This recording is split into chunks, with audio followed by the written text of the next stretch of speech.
a todos. Vamos a hacer la apertura del seminario y algunas pautas para el desarrollo del mismo, así todos podamos disfrutar de las presentaciones. Antes que nada, bienvenidos a la Universidad y Salud. Para nosotros es un placer poder realizar un nuevo seminario de alimentos y salud en este marco que bueno, es distinto. Hace algunos años que venimos realizando esta serie de eventos, más específicamente desde el año 2014. Este es nuestro 15º seminario, el primero obviamente en esta modalidad, fuera que la mayoría de nuestros seminarios luego son puestos en el canal de YouTube de la universidad, y este también va a estar disponible para que ustedes lo puedan ver con posterioridad o invitar a alguien que no pudo participar a verlo. A lo largo de esta serie de seminarios han participado muchísimos profesionales de distintas instituciones, tanto públicas como privadas y ONG, y muchos participantes, no solo de la Universidad y Salud, sino de la comunidad del sector de los alimentos y salud de todo el país.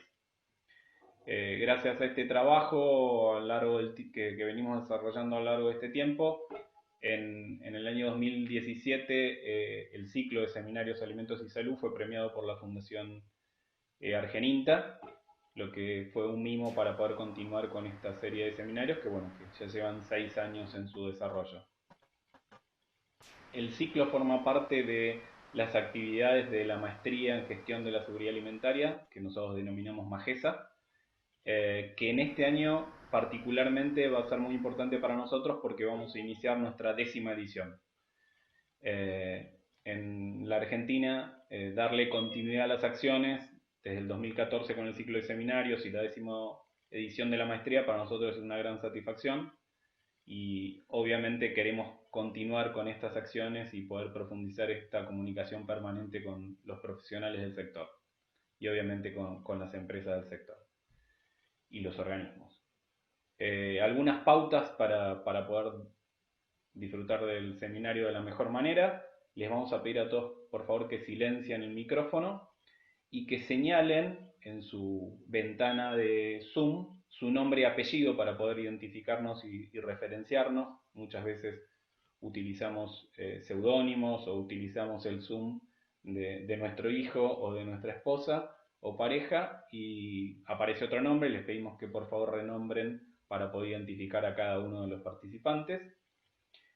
Va a haber 2 exposiciones a cargo de Martín de Ferrari y de Diego Campal, y luego de terminadas las exposiciones va a haber un espacio para las preguntas. Las preguntas les pedimos que las realicen al final y a través del chat.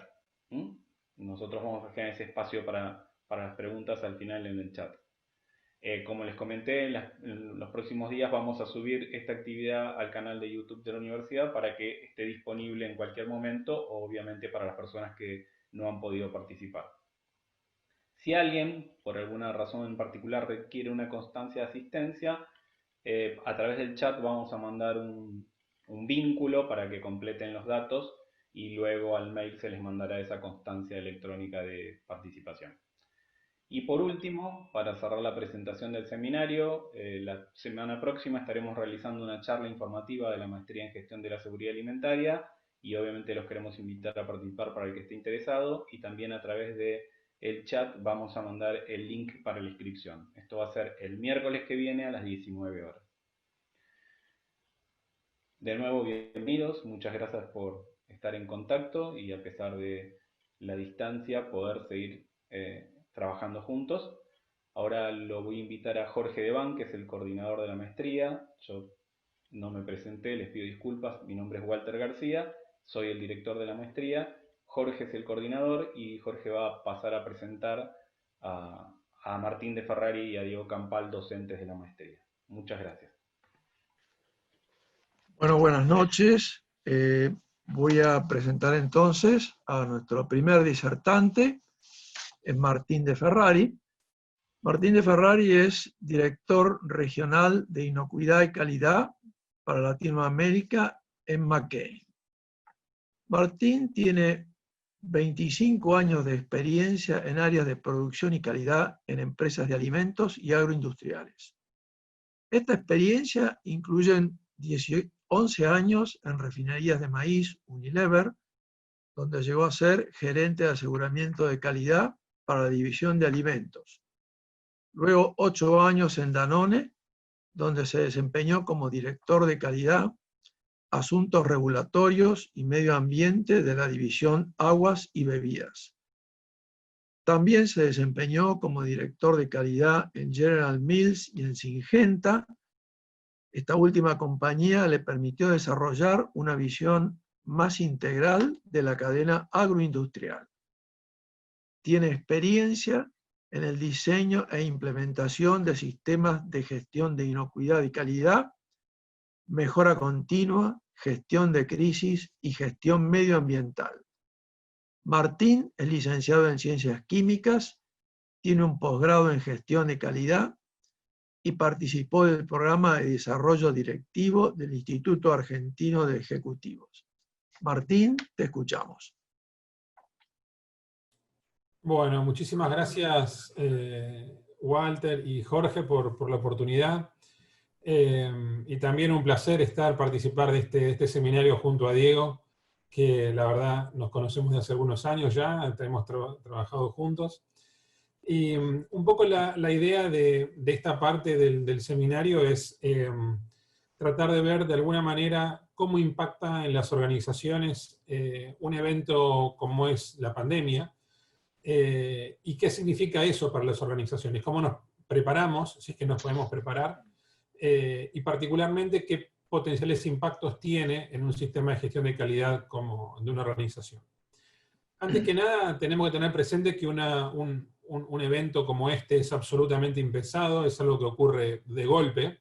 Estamos permanentemente trabajando en condiciones normales y de repente ocurre un evento como este. Hace 4 meses nadie de nosotros hubiera imaginado que íbamos a estar viviendo o pasando por esta situación.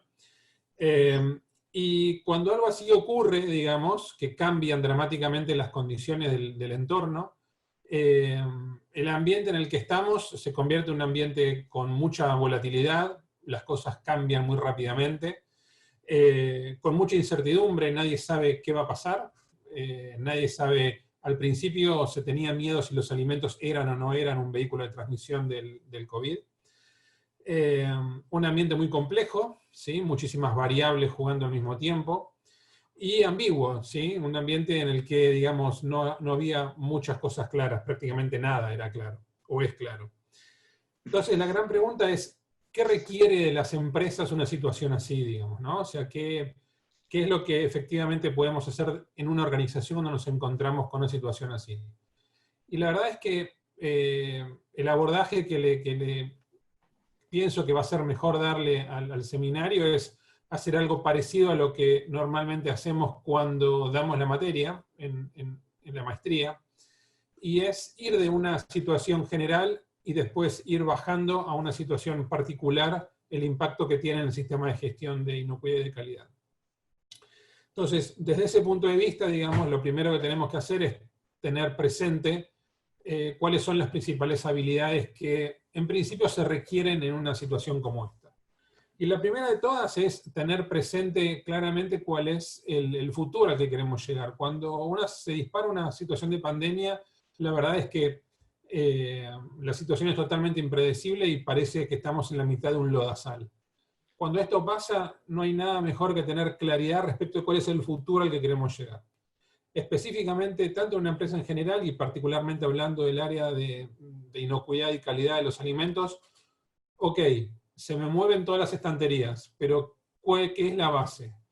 ¿Qué es a lo que yo estoy apuntando? ¿A dónde quiero llegar a futuro? Tener claridad sobre eso, ¿sí? No morirnos en el medio del vaso, en el medio del lodazal.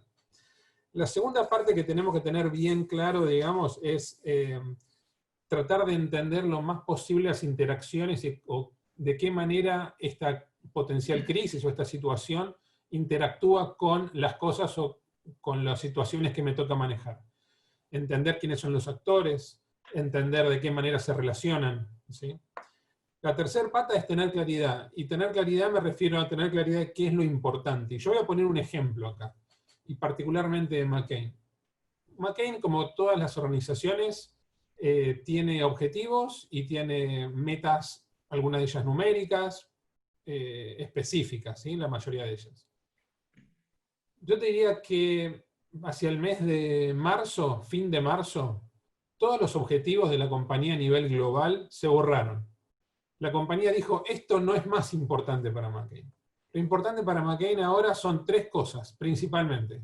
Primero, la salud de todos los empleados, y esto es hacia la claridad que yo mencionaba recién. La salud de todos y cada uno de los empleados es clave. Segundo, evitar el desangramiento de la compañía, ¿sí? Y esto es evitar quemar plata, ¿sí? O quemar la menor cantidad de plata posible, ¿sí? Y tercero es prepararnos para la recuperación, porque la recuperación va a venir. Esto no va a ser así para siempre. Entonces lo que quiero decir es, se mueve todo, se mueve completamente. Los famosos, todos los objetivos a largo plazo o mediano plazo que la compañía, o corto plazo mejor dicho, que la compañía tenía, desaparecieron de la noche a la mañana. Y quedaron clarísimas 3 prioridades, nada más, para todos, y para todos la misma. Entonces, digo esto para mostrar que una situación así tiene impactos muy duros y muy serios en las organizaciones, ¿sí? Y por último, la adaptabilidad, que es un poco esto de lo que estamos hablando, ¿no? O sea, efectivamente, tener flexibilidad y tener esta capacidad de adaptarnos a estas situaciones. Ahora bien, la gran pregunta es, ¿podemos planificar este tipo de cosas? Y claramente, al ser tan inesperadas, planificar es imposible. Yo no puedo planificar una pandemia dentro de 3 años y voy a tener otra. No sé qué va a pasar. Ahora, lo que sí puedo hacer es prepararme para eso. Y la gran pregunta es, ok, ¿cómo nos preparamos para este tipo de situaciones que son totalmente inesperadas? Y ahora nos vamos a meter un poco más de lleno en asuntos y temas vinculados con la gestión de la inocuidad, ¿sí? Y lo primero que tenemos que tener presente es cuáles son aquellas habilidades o características que el equipo tiene que tener. ¿De qué manera nos vamos a tener que comportar nosotros frente a una situación así? ¿Y qué habilidades tenemos que tener? Y digamos, hay algunas que nos ha tocado, o me ha tocado particularmente vivir y desarrollar, y les puedo decir que para mí son muy, muy importantes. Y una de ellas es la resiliencia. Este tipo de situaciones requiere de mucha resiliencia, requiere de poderse recuperar de frustraciones que día a día ocurren, y esto es una habilidad de las personas que sí o sí tienen que tener. Otra habilidad que tenemos que desarrollar es el manejo en la ambigüedad. Es una situación sumamente ambigua, no sabemos qué va a pasar mañana. Mi función, nuestra función particularmente, es una función que está muy vinculada con las plantas. Para que ustedes sepan, desde el 16 de marzo yo no piso una fábrica, y la verdad es que cambió la forma en la cual tenemos que gestionar nuestro trabajo día a día. Y esto requiere mucha más delegación que antes, requiere otras maneras de vincularnos con nuestros equipos en las operaciones y en las fábricas, y requiere de vuelta, de una adaptabilidad muy, muy grande y una situación completamente diferente, ¿sí? Requiere también de tener claridad acerca del futuro al que queremos ir. Los proyectos de mediano y largo plazo no se mueren, siguen existiendo y se siguen desarrollando. Entonces no nos tenemos que quedar empantanados y patinando en el barro. Hay un montón de proyectos que siguen andando y tenemos que saber cómo hacemos para desarrollar esos proyectos de una manera completamente y absolutamente diferente. Y otra cosa muy importante es muchísima claridad en la comunicación. Estos son momentos en los cuales las emociones, y esto yo les cuento por experiencia propia, lo que nos pasa habitualmente en los equipos, las emociones salen a flor de piel, ¿sí? Porque hay muchísima frustración en muchas personas, ambigüedad, no sé qué va a pasar con mi trabajo, no sé qué va a pasar con un montón de situaciones. Entonces, nosotros como líderes tenemos que ser claros con nuestros equipos, y eso es una característica muy importante y muy relevante, porque una persona que no está clara respecto de lo que se espera, lo que se necesita de ella, es una persona que no puede trabajar bien, no entrega el trabajo que se requiere. Entonces, básicamente esto me pareció, yo quería empezar 5 minutitos con esto porque me parecía muy, muy importante, los aspectos más soft, si uno quiere, de los impactos que tiene este tipo de situaciones en las compañías. Y la verdad es que desde el punto de vista de las personas, el impacto es muy, muy grande, ¿sí? Y de vuelta, requiere muchísima claridad en la comunicación y requiere también, además de estos aspectos personales, sistemas, y ahora vamos a meternos más en profundidad, sistemas de gestión que tienen que tener una característica muy relevante y que en estos momentos se pone a prueba, y es la robustez. Y por robustez me refiero a la capacidad que tiene un sistema, cualquiera sea, de aceptar variaciones del entorno y cómo se comporta en una situación completamente diferente, ¿sí?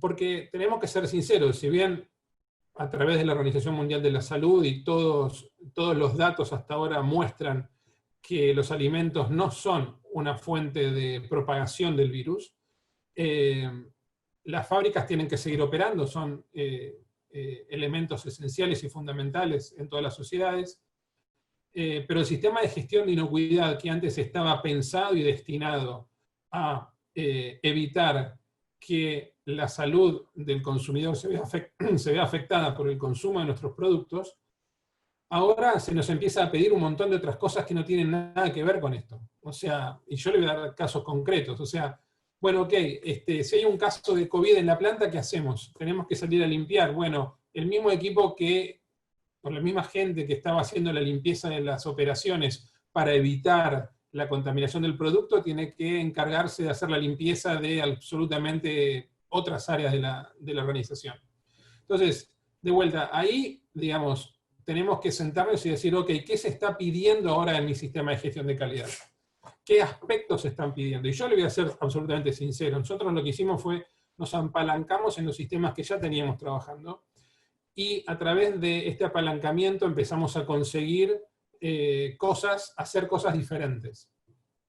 Ejemplos. El análisis de peligros frente a una situación como el COVID, lo último que queremos hacer es parar la planta. Para no parar la planta, lo que tenemos que hacer es no tener ningún caso. Para no tener ningún caso, lo que necesitamos es ser absolutamente previsores de esto. Y el primer elemento, aquellos que cursaron la maestría, lo primero que tenemos que hacer es un análisis de peligros. Bueno, usamos las mismas herramientas que tenemos en la organización para hacer un análisis de peligros para HACCP, lo implementamos para, ok, ¿cuáles son los peligros o los términos de referencia en este caso?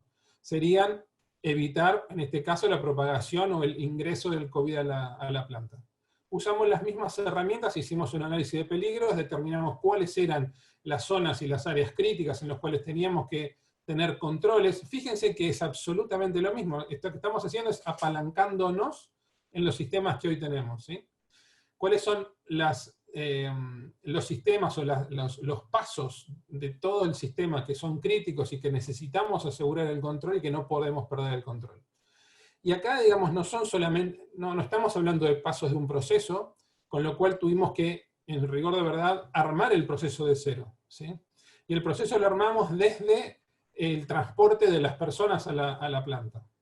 Entonces, ahí empezamos a hablar de, efectivamente, cómo se transportan las personas, cómo entran, chequeamos temperatura de las personas, cómo ingresan a trabajar, se cambian, no se cambian, comparten el vestuario, vienen ya con la ropa, no vienen con la ropa, todo este tipo de cuestiones lo tuvimos que tener presente porque necesitamos evitar la propagación del COVID frente a un caso específico potencial que podíamos llegar a tener. Y la verdad es que lo que nos empezamos a encontrar es con situaciones muy disímiles y muy diferentes en las diferentes plantas y en las diferentes organizaciones. Una fábrica que está, por ejemplo, en Balcarce, que no tiene prácticamente ningún caso, es una situación. Otra fábrica que está localizada en Pilar, en una zona del AMBA, claramente la situación es difícil, es diferente. Pero, digamos, los esquemas en los que trabajamos son exactamente los mismos, ¿sí? Entonces, de vuelta, digamos, la forma de gerenciarlo y la forma de trabajarlo es, de alguna manera, apalancándonos en los sistemas que hoy en día ya tenemos, ¿sí? Y de alguna manera construyendo la robustez de los sistemas. Porque este tipo de situaciones, lo que nos ayuda, de vuelta, es a fortalecer los sistemas que hoy en día tenemos funcionando, ¿sí?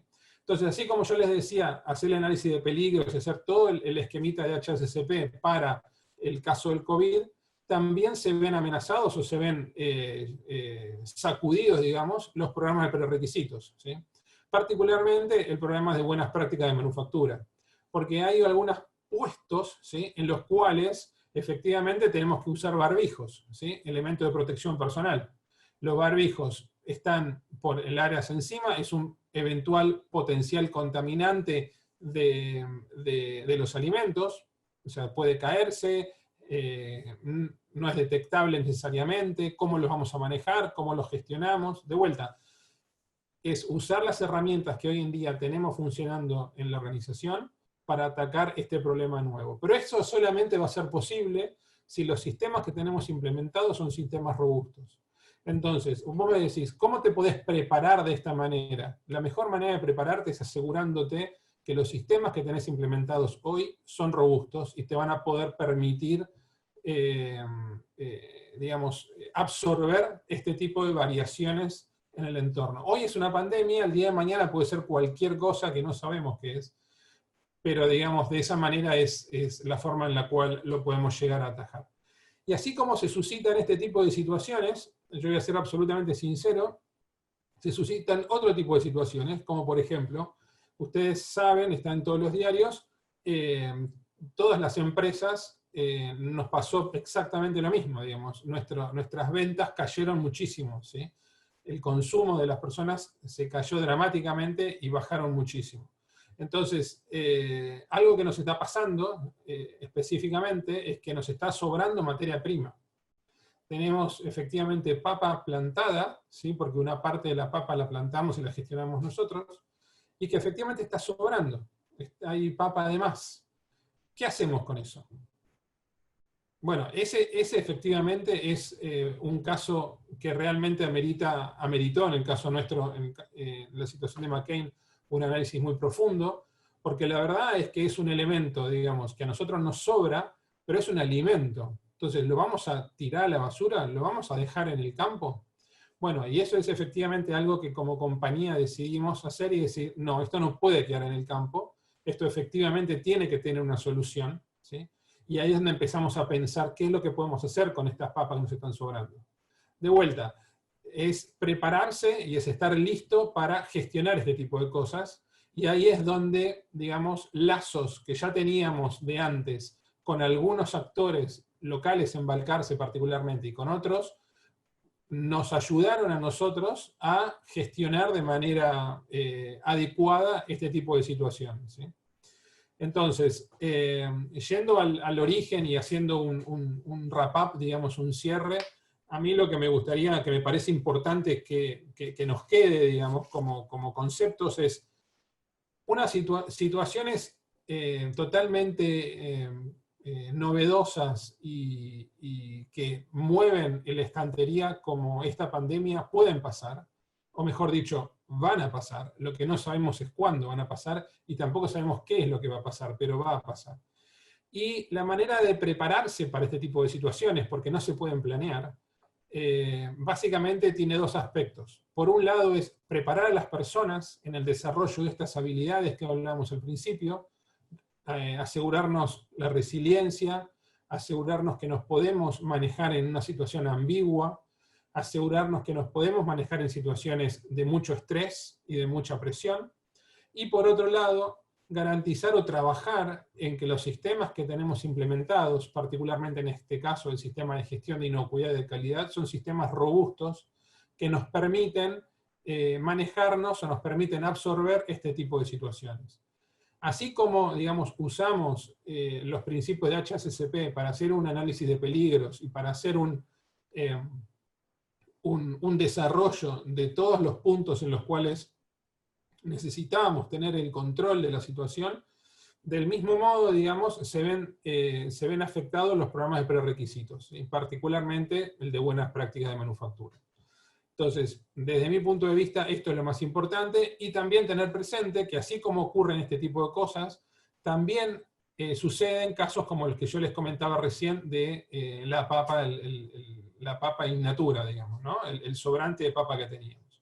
Y acá es donde, digamos, uno tiene que empezar a desarrollar conexiones y empezar a usar las conexiones que uno tiene afuera de la organización y adentro de la organización para poder efectivamente darle solución a este tipo de situaciones. Así que, bueno, yo en principio mi parte la estaría dejando acá, Diego. Así que me parece que tal vez sería bueno que vos puedas engancharte desde acá.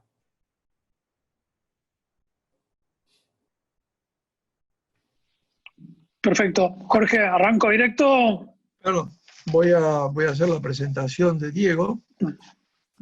Diego Campal es director regional de Asuntos Públicos para Latinoamérica y líder del mercado para Argentina en Jeffrey Group.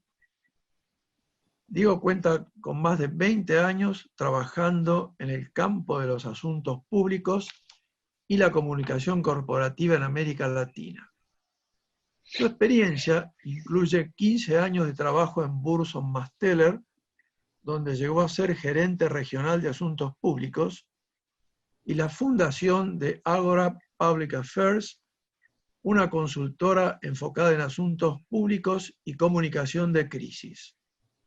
Cuenta con gran experiencia en resolución de conflictos y gestión de temas críticos para diferentes industrias, a través de proyectos que incluyen asesoramiento estratégico, identificación de stakeholders, desarrollo de mensajes, entrenamiento de voceros, vinculación con gobierno y planes de recuperación. Tiene estudios en relaciones públicas y cursó estudios de posgrado en asuntos públicos y una maestría en marketing político. Es profesor de posgrado, presidente de la Comisión Académica del Consejo Profesional de Relaciones Públicas en Argentina y miembro del Consejo de Administración de la Fundación Metropolitana, que es un think tank de políticas públicas urbanas. Diego, te escuchamos. Bueno, muchas gracias, Jorge, por la presentación. Gracias y salud por invitarme, Walter, Matías, todo el equipo.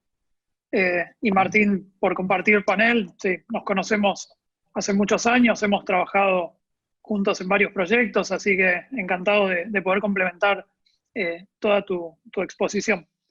A mí en la maestría me toca dar casi las últimas clases, una vez que ya todos están bien formados desde el punto de vista técnico, vengo yo a desafiarlos desde el lado de la comunicación, ¿no?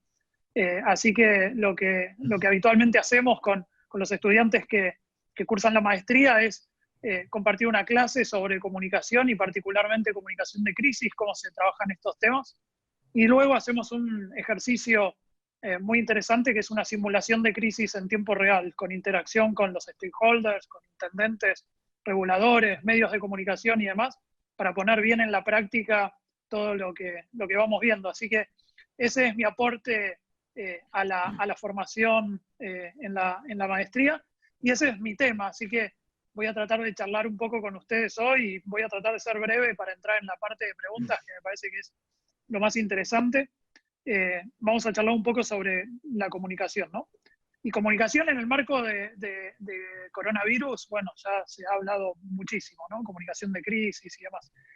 Ahí, desde un punto de vista técnico, lo primero que hay que diferenciar, porque tiene como dos abordajes diferentes, es lo que nosotros llamamos comunicación de crisis de lo que es la comunicación de riesgos, ¿no?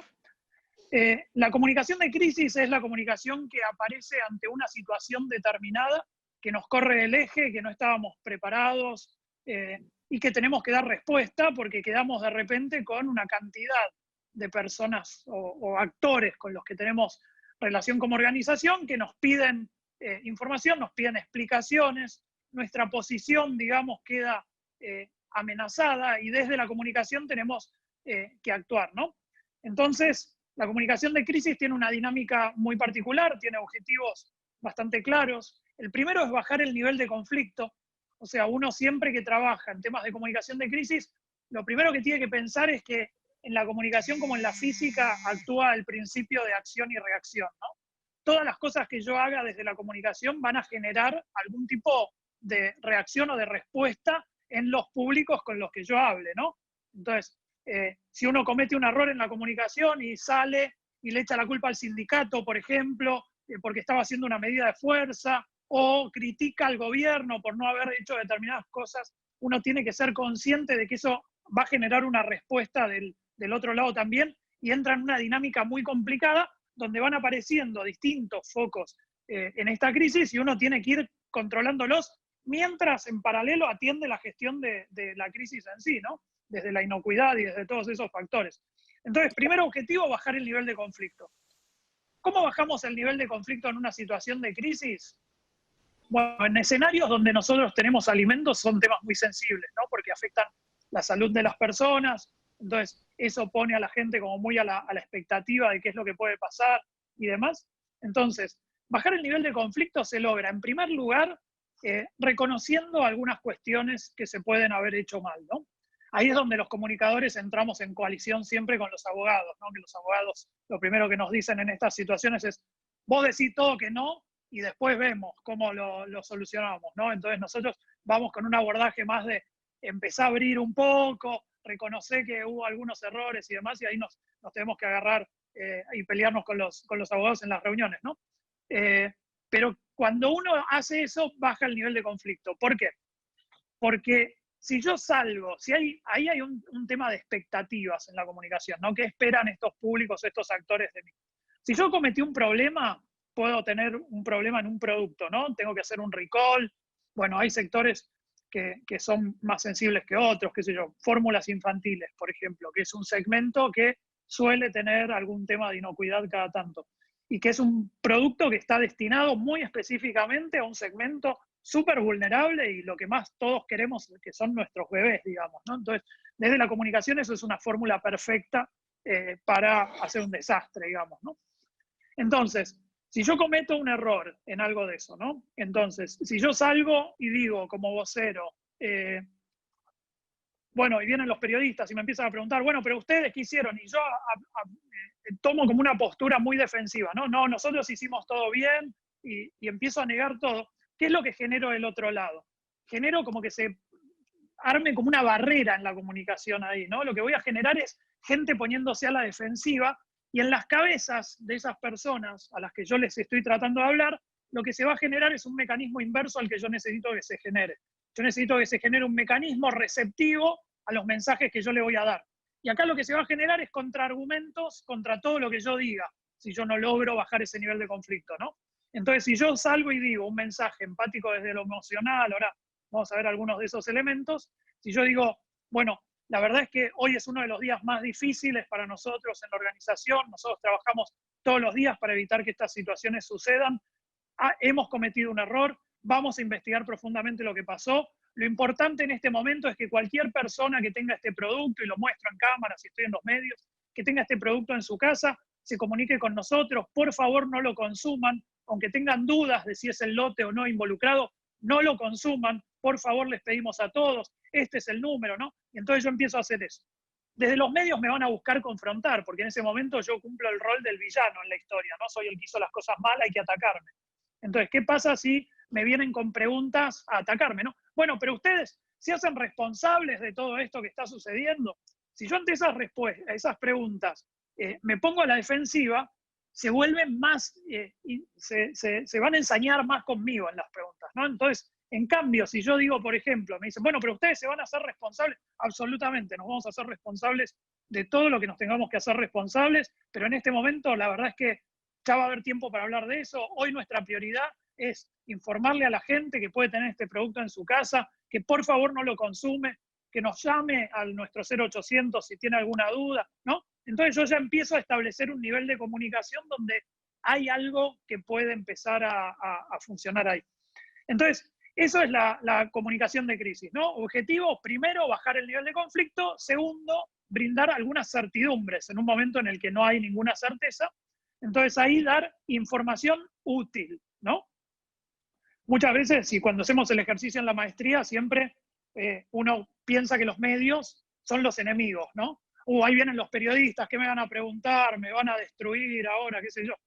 Y si uno lo mira más estratégicamente y está mejor preparado, los medios en general, en una situación de crisis, son una oportunidad que nos dan a nosotros para poder llegar a todo el público, con la información realmente importante que nosotros necesitamos que la gente tenga en ese momento para evitar que esta situación se vuelva más grave y haya más víctimas, haya más personas afectadas, ¿no? Entonces, hay que prepararse bien y verlo como una oportunidad de dar información útil. De nuevo, si yo tengo un problema con un producto y tengo ese lote identificado y todo, yo tengo que repetir y repetir hasta el cansancio en los medios cuál es el producto, cuál es el número de lote, dónde está en el producto el número de lote, mostrar el producto. Es decir, fíjense acá en la parte de arriba de la tapa, hay unos numeritos impresos. Bueno, ahí se tienen que fijar. Entonces, tratar de darle a la gente esa información que necesita en ese momento estratégicamente para que las cosas no empeoren como situación, ¿no?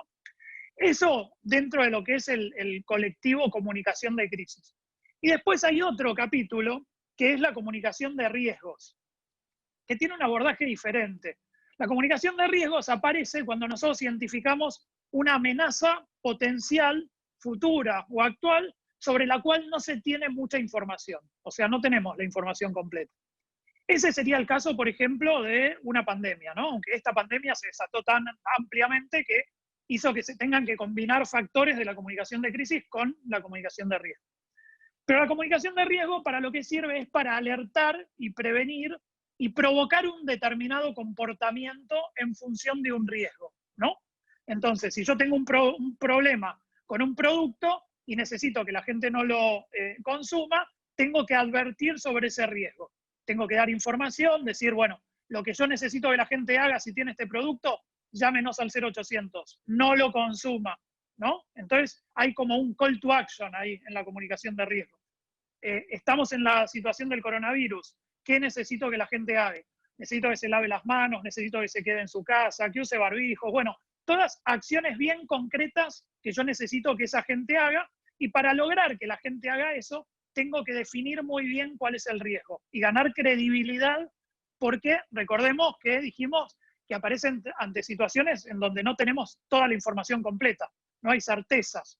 Entonces tenemos que brindar información para convertirnos en una fuente confiable y poder de esa manera lograr que la gente se comporte de la manera que nosotros necesitamos que se comporten. Así que el primer punto es ese, entender bien la diferencia entre comunicación de crisis y comunicación de riesgos. Después, hablando en general de la comunicación, y en esto en la maestría profundizamos bastante, hay que entender que la comunicación es un proceso emocional, ¿no? Donde yo necesito lograr un vínculo empático con la persona para que haya como una conexión que permita que la comunicación o ese mensaje fluya. Entonces ahí hay tres elementos que se combinan en una comunicación efectiva. Hay muchos más, pero vamos a focalizarnos en estos tres. Por un lado están las emociones, ¿no? Que hablamos antes. En segundo lugar está el conocimiento, o sea, todo el componente más racional de la comunicación. Y en tercer lugar están las expectativas. Eso es lo que uno tiene que tener en la cabeza todo el tiempo cuando diseña un plan de comunicación ante una situación de crisis. Primero, las emociones. Las emociones van en dos niveles. Primero, tener una lectura clara de la situación, o sea, poder entender cuáles son las emociones que hay en los públicos a los que yo les quiero hablar. ¿Es gente que está sintiendo miedo? ¿Es gente que está enojada conmigo? ¿Es gente que está defraudada? O sea, si yo tengo ese diagnóstico claro de cuáles son las emociones que están en juego, voy a poder diseñar mejor mis mensajes. Y los mensajes van a funcionar bien cuando yo les hable a las personas y toque esa fibra que es hablarles específicamente del sentimiento que ellos están sintiendo en ese momento, ¿no? Eso es la definición de empatía. La empatía es la capacidad que uno tiene de percibir los sentimientos del otro. Y entonces se actúa en consecuencia de eso.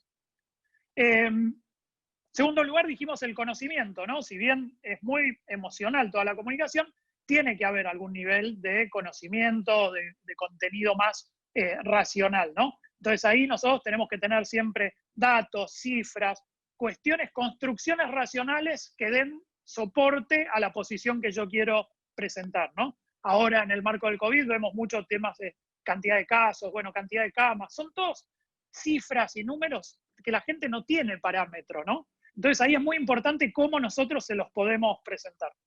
Y el tercer elemento son las expectativas.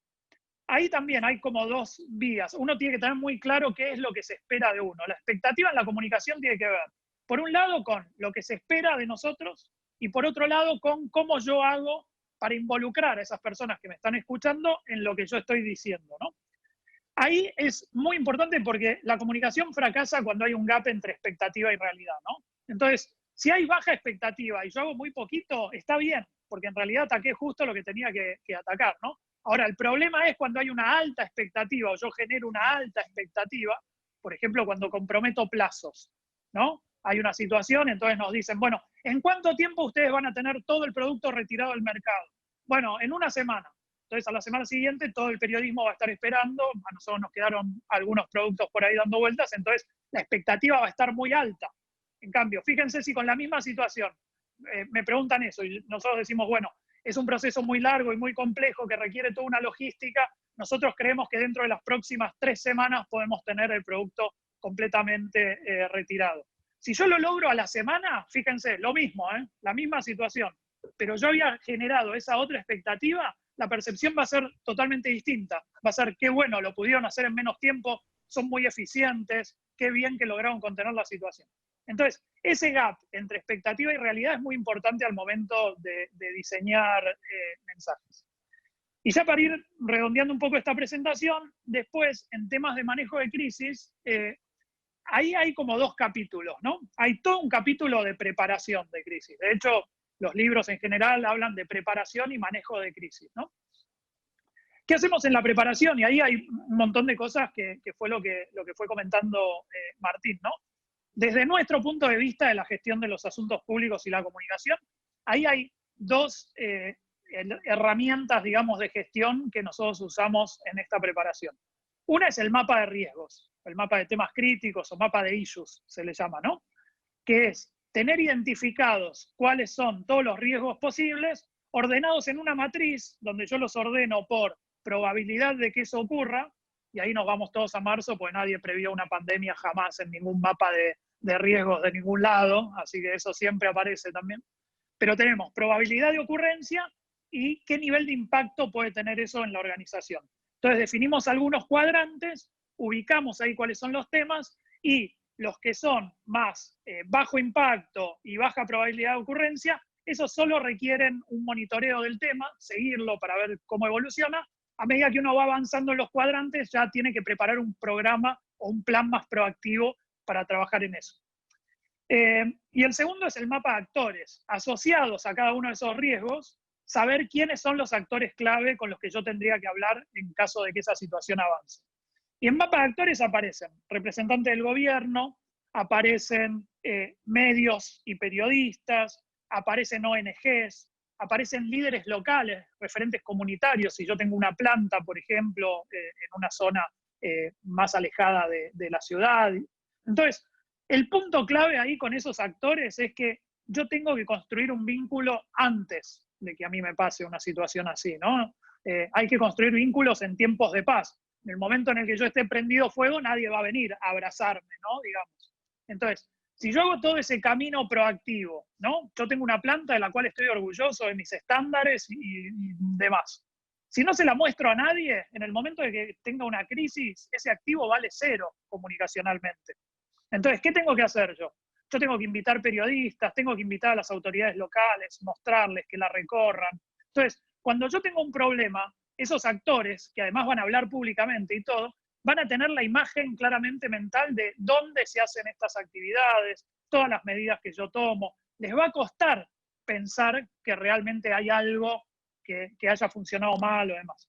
Y además nos van a llamar, que en una situación de crisis eso es el día y la noche, ¿no? Por lo menos un periodista que antes de sacar la nota en el diario diga, me enteré que les pasó esto, ¿qué tienen ustedes para decir? ¿No? Entonces eso ya nos permite empezar a balancear un poco la información. Así que cuanto más proactivo sea yo con esos actores en construir ese vínculo, es mucho mejor. Y ahí vale tomar el caso que contaba Martín, ¿no? Nosotros estamos trabajando juntos, casualmente nosotros somos los consultores de McCain en este proceso. Y fíjense qué interesante que fue cómo nosotros construimos desde lo comunicacional ese proceso de adaptar la operación de una planta en Balcarce, en un pueblo, digamos, no una ciudad mediana, digamos, pero desde el punto de vista comunicacional actúa como un pueblo, digamos, ¿no?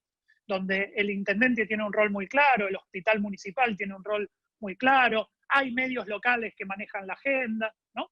Entonces, cuando nosotros empezamos a trabajar y el equipo de Martín empezó a trabajar en todo el diseño de los procesos, ¿no? De lo que eran desde el punto de vista de la inocuidad, la seguridad alimentaria, todo eso, cómo adaptábamos los procesos, los transportistas, los circuitos y todo eso. Nosotros desde la comunicación los acompañamos diciendo, bueno, vamos a hacer esto. En lugar de preparar todo el plan y decir, bueno, el tal día de junio se arranca con el plan y arrancamos con este formato. Vamos a hacer rondas y vamos a ir a ver al intendente primero a decirle, este es el borrador de nuestro plan. ¿Qué opina? ¿Qué le parece? ¿Hay algo que podríamos mejorar? Vamos a hacer lo mismo con el sindicato. Nos vamos a sentar con el sindicato, les vamos a decir, esto es una responsabilidad compartida. Esto es lo que nosotros estamos pensando y queremos proteger el empleo y esta es la forma que nosotros definimos para poder operar. ¿Qué pueden aportar ustedes a este plan? ¿Le ven algo que podemos mejorar? A medida que lo íbamos construyendo, con ese feedback que íbamos recibiendo, también nos acercamos a los periodistas locales, diciendo, bueno, ustedes van a informar eventualmente sobre esto, ustedes también tienen la percepción de qué es lo que le pasa a la gente, qué cosas le pueden llegar a preocupar, ¿no? Entonces, ¿cómo ven este plan? ¿Dónde creen que podemos tener los puntos débiles? Los invitamos a venir y ver los recorridos. Entonces, ¿qué fue lo que hicimos con todo ese trabajo? Generamos toda una red de contención. O sea, en lugar de ponerlos a todos estos actores clave en un rol de espectadores, los pusimos en un rol de protagonistas. Es decir, bueno, la construcción de todo este sistema fue colectiva, digamos, ¿no? Y en el medio también, bueno, apareció lo que decía Martín de este problema que tenía el negocio con la papa cruda que se estaba acumulando por caídas en las ventas y demás. Y ahí encontramos un match perfecto porque había una necesidad también de tener alimentos. Y bueno, y trabajamos ahí a través de redes que ya estaban construidas y las papas que tenían McCain, la verdad que llegaron a comedores que lo necesitaban mucho, fidelizamos muchos vínculos con intendentes que la verdad que recibieron eso muy, muy agradecidos, pues la verdad que era algo que lo necesitaban. Entonces, fíjense qué distinto que es según cómo uno construye toda esa etapa previa a cómo llega el momento de la largada, ¿no? Y después, bueno, en términos de manejo de crisis es lo que les contaba antes, lo que tiene que ver más que nada con cómo yo me planto ante ese momento, la actitud que yo voy a tener, cómo voy a contener esos sentimientos que yo percibo que hay. Muchas veces también en comunicación de crisis hay que ser cuidadoso de no sobrereaccionar, ¿no? Porque muchas veces se genera como un efecto burbuja, en donde a nosotros nos ha pasado con clientes, que viene un cliente a decirnos, tenemos que salir a comunicar esta situación por todos lados porque todo el mundo está hablando de esto. Y nosotros le decimos, bueno, todo el mundo no, en realidad todo el mundo que habla con vos, que sos el gerente de la empresa que tiene el problema, te lo comenta vos, pero no es que todo el mundo está hablando de este tema, ¿no? Entonces, hay veces que si uno sobrereacciona en la comunicación, es como tirarle con un misil a un mosquito, digamos, ¿no? Termina uno como generándose solo la situación de crisis. Entonces, hay que tener muy claro cuál es el nivel de reactividad o proactividad que voy a tener en la comunicación para contener esa situación puntual que nosotros estamos enfrentando. Así que bueno, hasta ahí más o menos los temas que me parecía interesante aportar en esta introducción. Y si les parece, podemos pasar a las preguntas, ¿no? Sí, ahí vi una pregunta de Luis. ¿Qué tal, Luis? ¿Cómo estás? Desde tanto tiempo. ¿Quién lideró el proceso? La verdad es que esto adentro de McCain, el caso de COVID se considera todavía hoy, lo vemos como una crisis. Y la verdad es que esta crisis está liderando, está siendo liderada de alguna manera por recursos humanos en este caso. Nosotros lo que estamos dando es todo el soporte, o mejor dicho, mucho soporte metodológico a la hora de evaluar riesgos y ver qué es lo que hacemos adentro de la fábrica. Estamos aprovechando y apalancándonos en los procesos que ya tenemos implementados, pero es algo que está liderando, digamos, como hecho en sí mismo, lo está liderando recursos humanos, está liderando el tema de crisis. Nosotros, como te decía, estamos dando todo el soporte desde el punto de vista de procedimiento o sistema en sí mismo. ¿Sí? Si hay alguna pregunta más para Martín y para Diego, pueden usar el chat y aprovechar para consultarlos. Mientras tanto, si quieren, agrego un elemento más que nosotros lo trabajamos mucho en el caso McCain, pero que también lo estamos trabajando con muchos otros clientes, que tiene que ver con la comunicación interna, ¿no? En este proceso. Comunicación interna que tiene como distintos focos ahí también. Cuando estamos ante una empresa que es considerada actividad esencial, como son los alimentos hoy, al principio nos encontrábamos con situaciones donde uno tenía que encontrar como un buen punto de equilibrio en la comunicación, porque había muchos colaboradores, empleados de las empresas, que tenían que venir a trabajar y nosotros teníamos que aportarle a esos trabajadores toda la seguridad para que vinieran.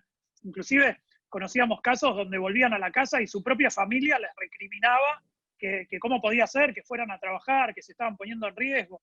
Entonces teníamos que encontrar como ese punto intermedio de balance entre darle la seguridad al empleado, pero a la vez mantenerlo alerta en términos de lo que antes hablábamos como comunicación de riesgo, para que la persona no relaje las medidas de prevención que tenía que tomar en el puesto de trabajo. Así que eso también requirió como un abordaje muy, muy quirúrgico al principio, de poder encontrar el tono adecuado en la comunicación.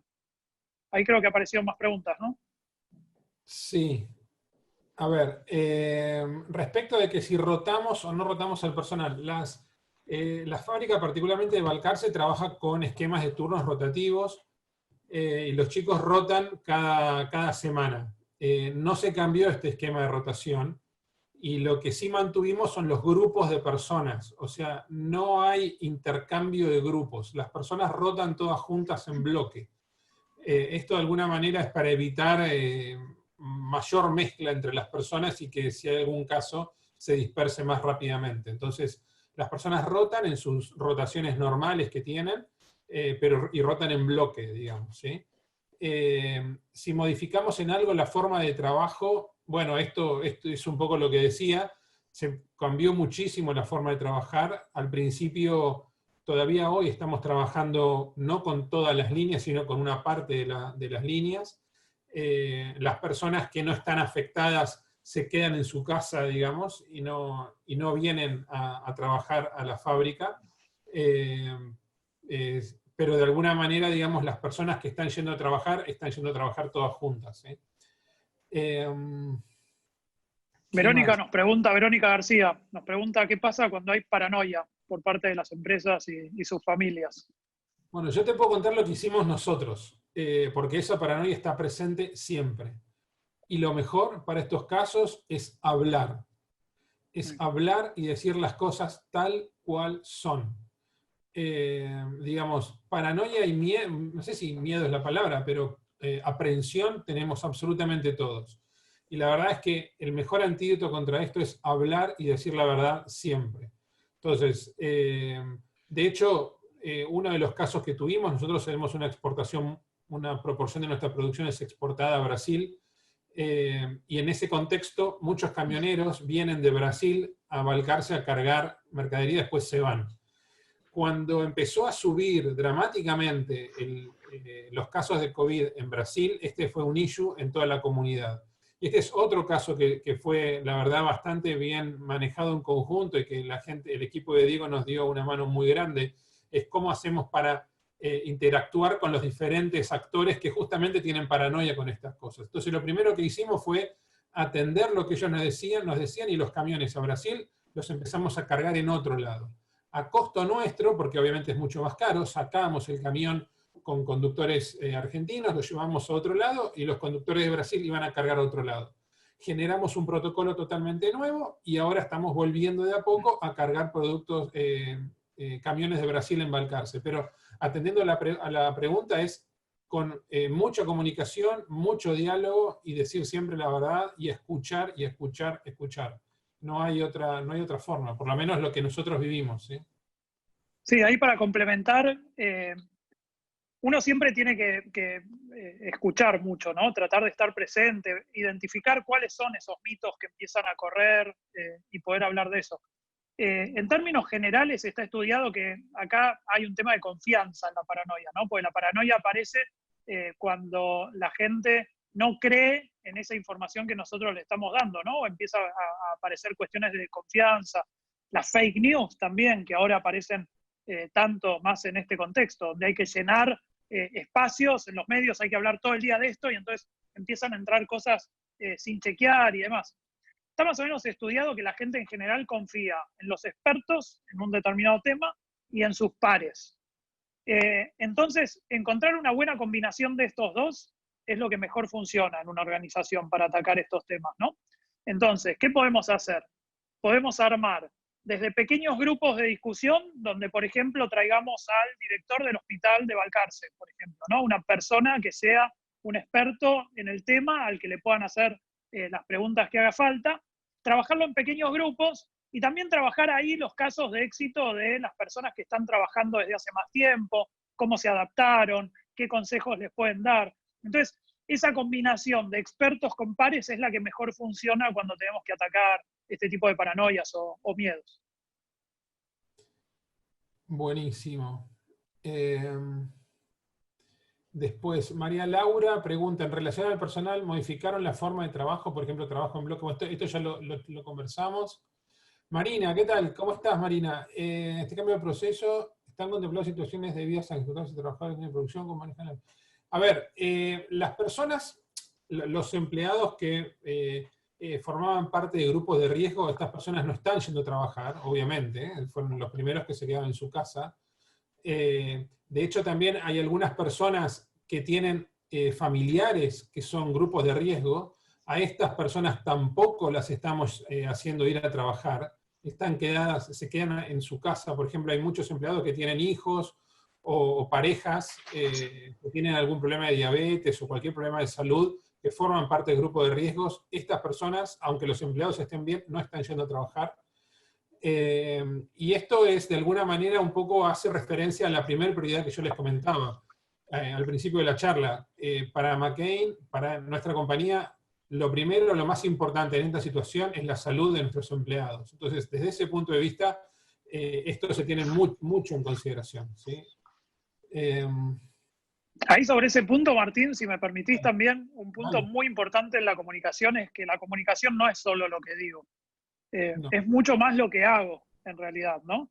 Entonces ahí hay cosas que son muy importantes en los procesos. Si yo digo que la salud es una prioridad absoluta, eso se tiene que reflejar en los hechos.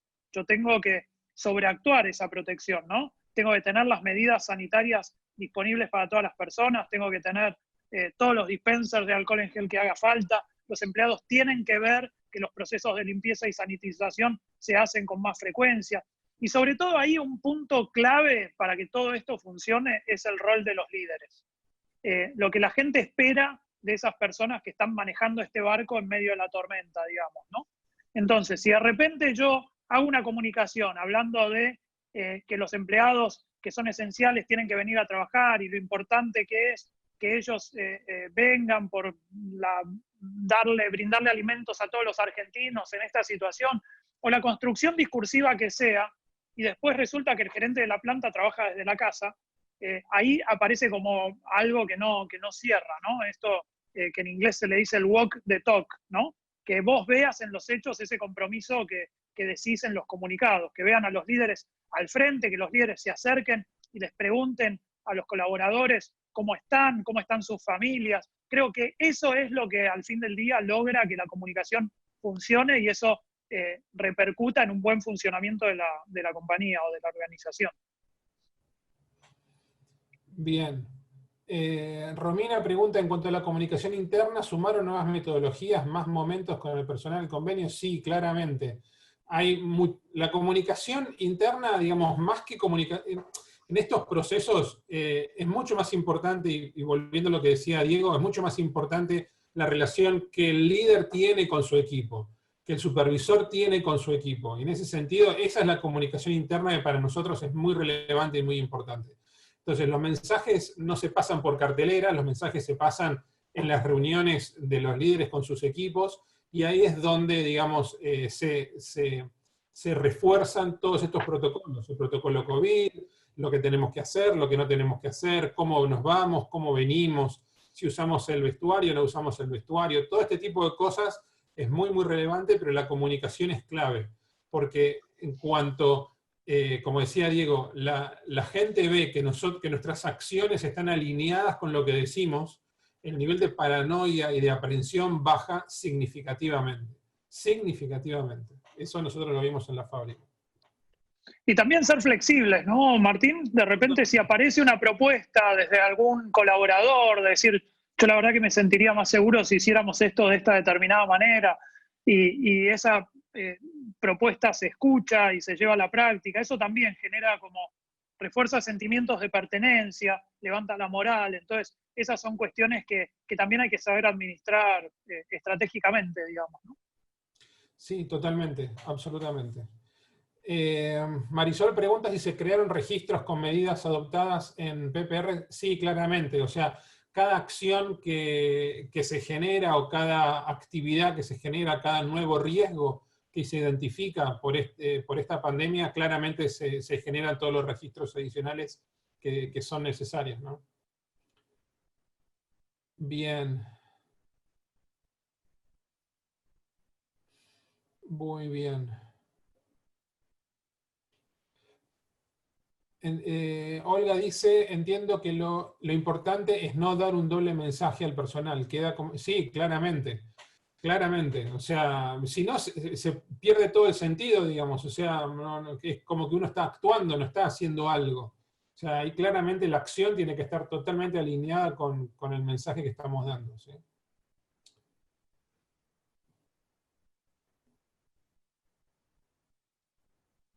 Después, Elizabeth pregunta, esta nos la salteamos, ¿cómo recomiendan abordar a los operarios y a los mismos profesionales de la planta que subestiman la pandemia? Bueno, ahí la verdad yo no tengo una respuesta para eso. Y digamos, es cuestión de ver lo que está pasando, me parece a mí. Y es muy difícil eso es muy, muy difícil, porque hace mucho al convencimiento que cada uno tiene de lo que efectivamente está pasando. Pero bueno, Sí, es un desafío, me parece, a veces, ¿no? acá en Argentina, en general, hubo bastante alineación en términos de que estábamos todos de acuerdo al principio de esta crisis, en que había como bastante unificado el nivel de conciencia respecto a las medidas que había que tomar, la política también se alineó, pero si vemos otros países de la región, como Brasil, como México al principio, no estaba este nivel unificado, ¿no? Entonces se dio como esta dualidad bastante fuerte entre los partidarios de la cuarentena o el aislamiento y los que minimizaban el caso. En eso yo recuerdo un comercial que prepararon en Brasil, donde lo agarraban a una persona que también que minimizaba eso, le estaban haciendo como una entrevista periodística a la persona de espaldas a una esquina, y entonces le dice, bueno, ¿usted cree que no hay que hacer la cuarentena? O sea, que esto no importa. No, decía, yo creo que hay que trabajar, porque, bueno, pero va a haber gente que va a morir, le decían. Y bueno, sí, va a haber gente que va a morir y eso es parte de las reglas. Dice, bueno, ¿y cuántas personas cree usted más o menos que pueden morir? Y no sé, 70, dice. Y entonces, a medida que él iba hablando, de la esquina iba doblando como una cantidad de gente que él estaba de espaldas. Entonces le dice, bueno, dese vuelta, mire, ahí tiene 70 personas, eso es como más o menos se ven 70 personas. Y el señor le dice, no, pero esos son mi familia y mis amigos. Entonces le dice, bueno, y entonces ahora de nuevo, ¿cuántas personas está bien que mueran por esta situación? Dice, no, ninguna, dice. Entonces, hay veces cuando se generan esas situaciones así donde hay que pegar emocionalmente fuerte, digamos, ¿no?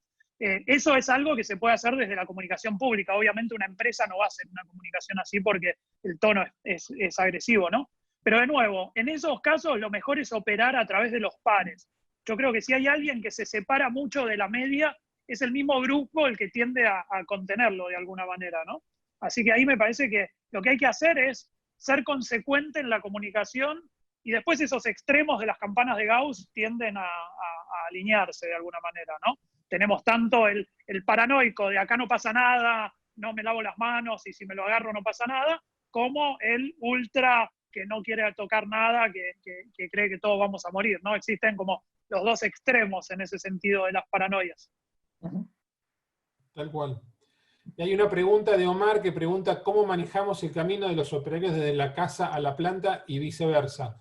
Bueno, la realidad es que al estar la planta de McCain en la mitad de la nada prácticamente, está lejos de todo, está sobre la ruta, nosotros ya teníamos sistemas de transporte para las personas. Lo que hicimos fue casi prácticamente duplicar la cantidad de transportes para asegurar la distancia mínima requerida entre las personas adentro de los transportes.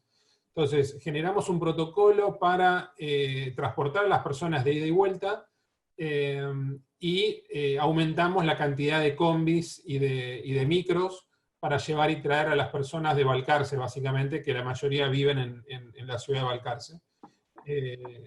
Y fue eso lo que hicimos, básicamente.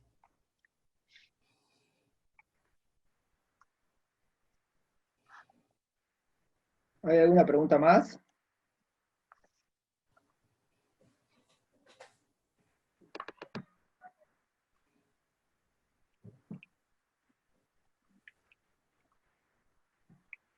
Ahí tenés, Martín, una de Marina. Y Marina pregunta si los PCCs han aumentado. No, la verdad es que no cambiamos nada. O sea, el proceso de producción y el HACCP del producto no cambió en lo más mínimo. Eso no tocamos nada. De hecho, no hay más riesgos para el consumidor por el coronavirus. O sea, no cambió nada. Lo que sí hicimos es usamos el esqueleto de ese sistema y lo aplicamos a una situación diferente. Eso sí hicimos. Pero en el producto en sí mismo no cambió nada.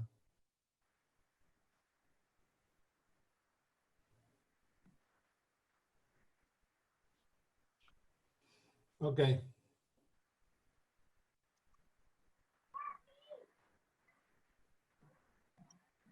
Ahí tenés una más, Martín. Y Se redujo mucho la cantidad de operarios a trabajar en la planta, preguntan.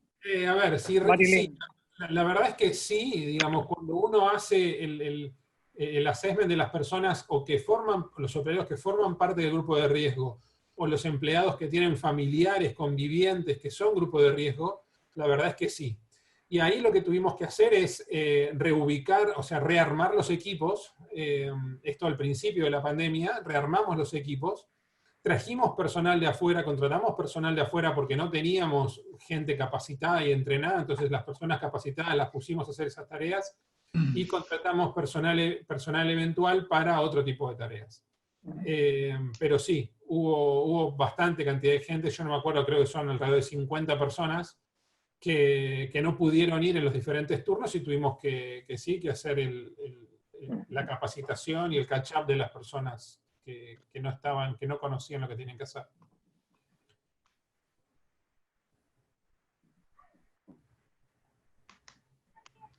Verónica pregunta si hubo mucha pérdida en materias primas. La verdad es que por suerte no está siendo pérdida, porque una parte muy significativa la estamos donando, como comentábamos, y otra parte se está vendiendo como papa que está apareciendo en los mercados, digamos.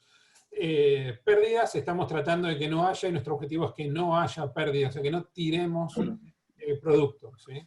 Entonces, ese es el objetivo. La cosecha va a terminar recién, yo te diría, fines de julio, principios de agosto, y ahí vamos a tener el número definitivo, pero el objetivo que tenemos internamente es no tirar materia prima. Ese es el objetivo.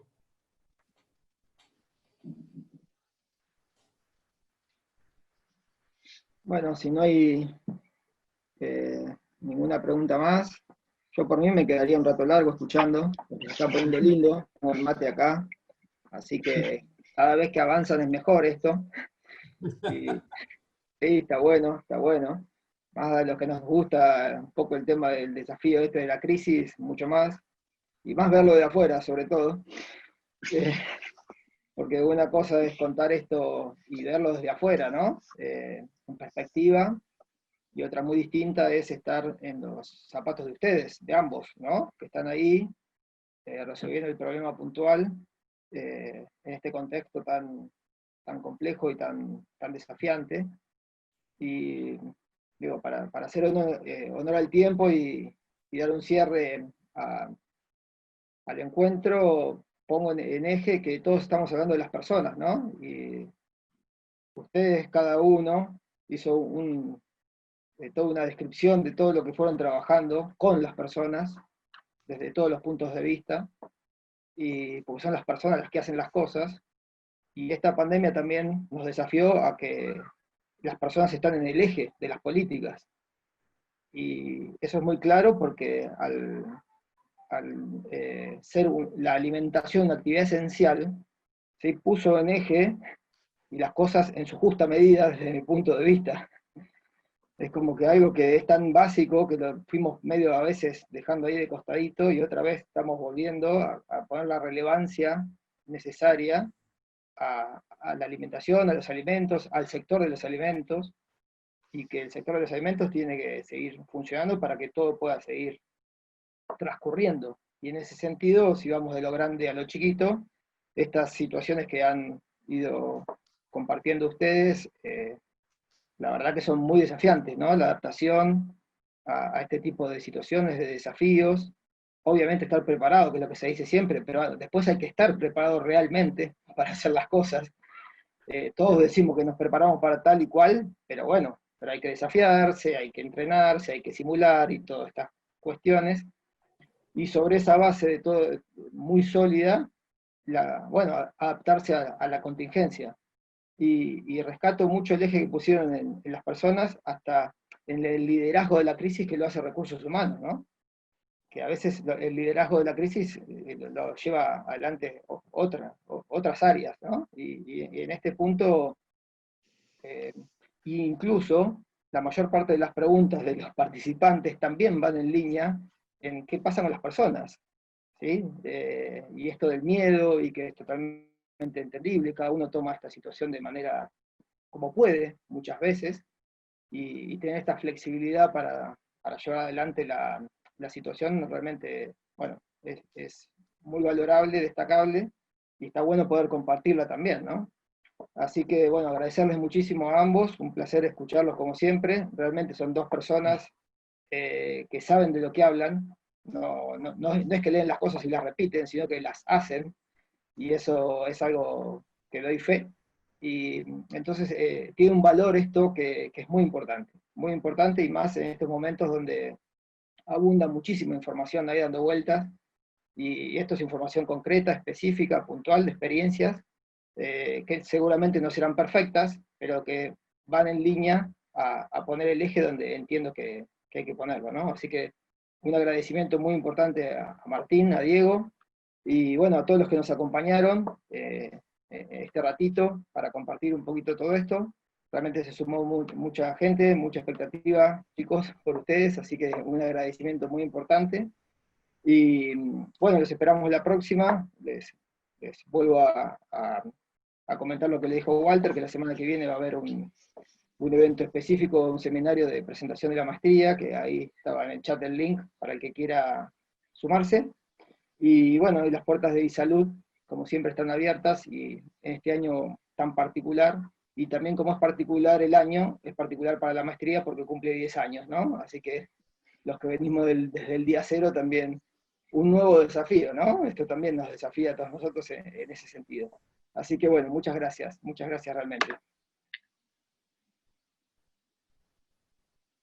Muchas gracias Martín y Diego.